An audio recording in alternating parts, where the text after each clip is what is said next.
Log entry, day 215.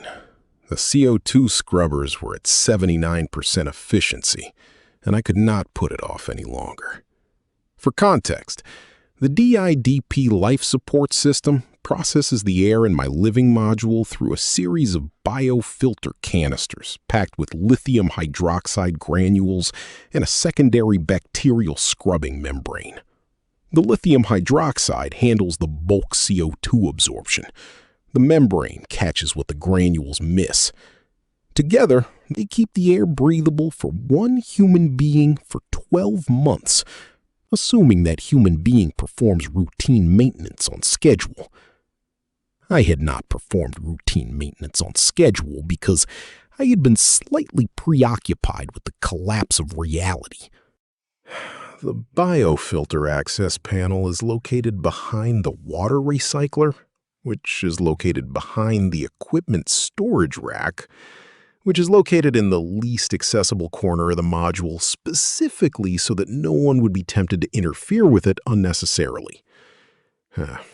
Whoever designed this layout had apparently never considered a scenario where accessing it urgently was required. I moved 3 crates of meal packs, a coil of spare fiber optic cable, and a box of equipment I did not remember packing and did not have time to investigate. The filter canisters, when I finally got to them, smelled the way I imagine a compost heap would smell if the compost heap had also been mildly fermenting for 7 months underground. I'm going to leave the specifics at that. Replacing the lithium hydroxide granules was straightforward, but took 20 minutes of careful work, because the granules, if inhaled, are corrosive to lung tissue, which felt like the universe adding insult to the existing considerable injury. I wore a mask. I worked slowly. I filled 3 replacement canisters from the supply store, seeded them in sequence, and moved on to the bacterial membrane. The membrane was the problem. It had degraded faster than the spec sheet suggested it would, which, as a physicist, I found professionally offensive. Specs exist for a reason. The membrane was rated for 14 months of continuous operation. It had managed 7 before turning into something that looked like a biology experiment that had gotten away from itself. To replace it properly, I needed a specific type of microporous polymer sheeting from the supply locker. I had used the last of it in month 4 to patch a coolant line. I stood in the maintenance bay and looked at this situation. The membrane needed to be replaced. The replacement material did not exist. The next best option was something with a similar porosity profile, flexible enough to seat correctly in the housing, and available in this module right now. I looked across the room at the 5 gray Lego sensor arrays floating in the heavy water tank.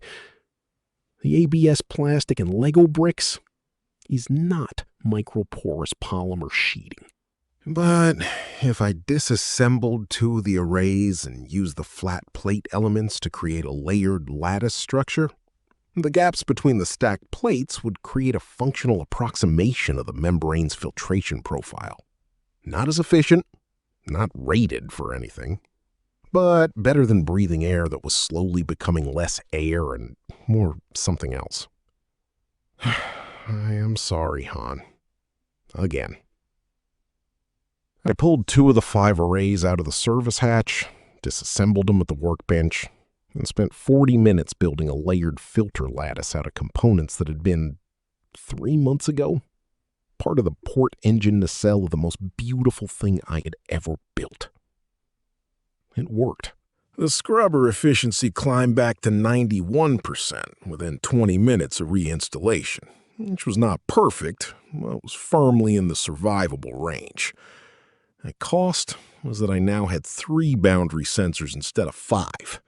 My telemetry resolution had just dropped by 40%. I made a note of this. I made several notes. I have been making a lot of notes. And while I was doing all of this, I was also thinking about the name on the notepad. I had pulled the academic archive from my hard drive an hour earlier, the offline repository of physics journals and conference proceedings I had downloaded before the rotation started. I ran a search on the name and read what came back while the lithium hydroxide granules were curing in their canisters. I am not going to write the name in this log yet. I want to understand more before I do. But I can say this much. Whoever this person is, they are not a fringe figure. They are not a conspiracy theorist or a rogue actor operating outside the bounds of the field. They are a published, peer-reviewed, deeply credentialed physicist who has been working in quantum decoherence research for longer than I have been alive. They had cited 2 of my papers in their bibliography. I had cited 3 of theirs. We had been in conversation through our work for years without ever speaking directly. They had laid the theoretical groundwork for measuring quantum coherence in shielded environments. I had built on that groundwork to design the DIDP's primary sensor array. The lab I am sitting in right now, the lab that is the only reason I am still here to think about any of this, exists in part because of their research. I sat with that for a while. There's a moment in Scrubs, early in the series, where Turk tells JD that the hardest diagnosis is the one where the patient is lying to themselves about their own symptoms.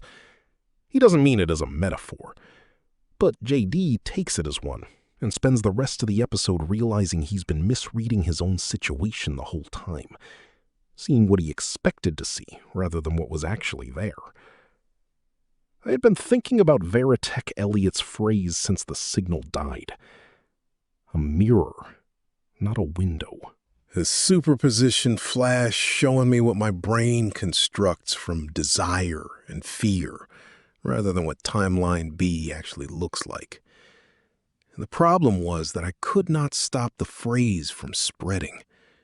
If my superposition flash was a mirror, then what else had I been holding up as a window? I told myself a story about the breakup with Sarah. The story went, I was the workaholic, she was the one who got tired, the ending was inevitable, and neither of us was really the villain. Clean, symmetrical, comfortable enough to live inside for 7 months without it getting worse.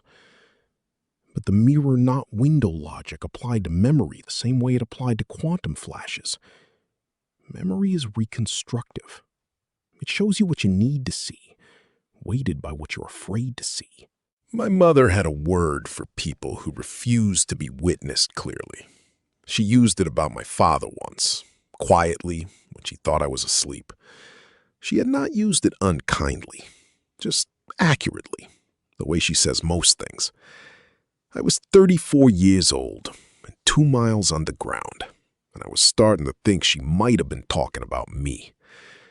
I sealed the maintenance bay, replaced the equipment rack, and sat back down at the primary console.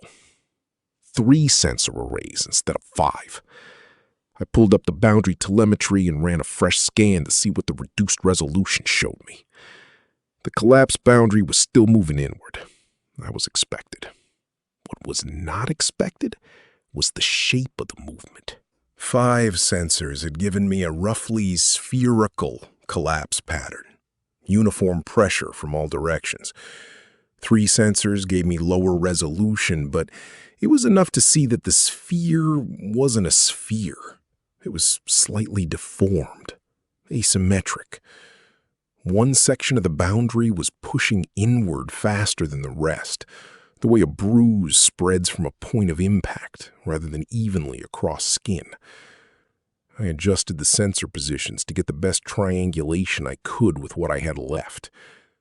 The fastest moving section of the boundary was on the side of the tank closest to the service hatch, the one I used to access the heavy water, the only point in the module's structure that was not fully reinforced. I ran the geometry 3 times because I did not want it to be what it looked like. It was what it looked like. This was not uniform quantum pressure from infinite collapsing timelines. Uniform pressure would produce a uniform sphere. This was directional, concentrated, applied to the one weak point in my lab's architecture with a precision that random quantum decoherence does not produce. Someone knew exactly where to push,